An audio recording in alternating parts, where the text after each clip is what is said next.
आज चाहिँ मैले लोकल भेरीको माछासँग भात खाएँ। High, I'm Denisa. म चाहिँ रिसेन्टलीदेखि युट्युबमा भिडियोहरू पोस्ट गरिरहेको हुन्छु।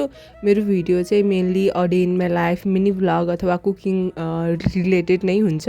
अब कतै घुम्न गयो भने त्यसलाई नि एडिट गरेर चाहिँ हालिरहेको हुन्छु।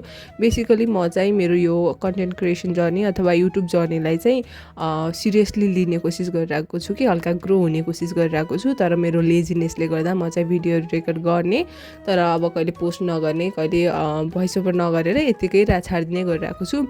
सो त्यही भएर मैले आफूलाई चाहिँ च्यालेन्ज दिइरहेको छु कि 100 डेज 100 मिनी भ्लग च्यालेन्ज भनेर चाहिँ दिइरहेको छु। अनि आजबाट चाहिँ सुरुवात गरेर चाहिँ आजलाई चाहिँ डे 1 गराउने गइरहेको छु। अनि म चाहिँ घर आएको छु, मेरो चाहिँ बिदा भएको छ कि माघीको, त्यही भएर चाहिँ घर आएको छु र आजैबाट चाहिँ म डे 1 को स्टार्ट गर्ने भनेर चाहिँ आफूलाई च्यालेन्ज दिएको छु। र अनि ममा चाहिँ त्यति कन्फिडेन्ट छैन कि म अरू प्लेटफर्म जस्तै टिकटक, फेसबुकमा चाहिँ मेरो भिडियोहरू पोस्ट गरौँ।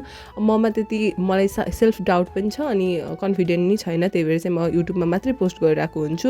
अब युट्युबमा मेरो धेरै सब्सक्राइबरहरू छैन नि त, अनि त्यही भएर मलाई एक तर्फले चाहिँ सब्सक्राइबर बढाउनु पनि छ, हल्का च्यानल ग्रो नि गर्नु छ, अनि अर्को तर्फले फेरि कसले थाहा नपाओस् यत्तिकै ग्रो हुँ जस्तो पनि लागिरहेको छ क्या।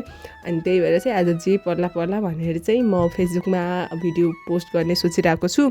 लेट्स सी म गर्छु कि गर्दैन है, तर गर्छु भन्ने चाहिँ छ है। अनि त्यही भएर चाहिँ मेरो आज यो डे 1 हो। म चाहिँ मेरो लाइफ रिलेटेड भिडियोहरू गराउँछु। अब जस्तै अब मिनी भ्लगहरू, अब यो चाहिँ मेरो डे 1 मिनी भ्लग भइहाल्यो। यस्तै गराइरहेको हुन्छु। ममा सेल्फ डाउट छ, आई नो। अब यसलाई चाहिँ कसरी कमी गर्दै गर्ने, ढिलो गर्दै राख्ने भन्ने सोचिरहेको छु। So see you in day 2, bye by.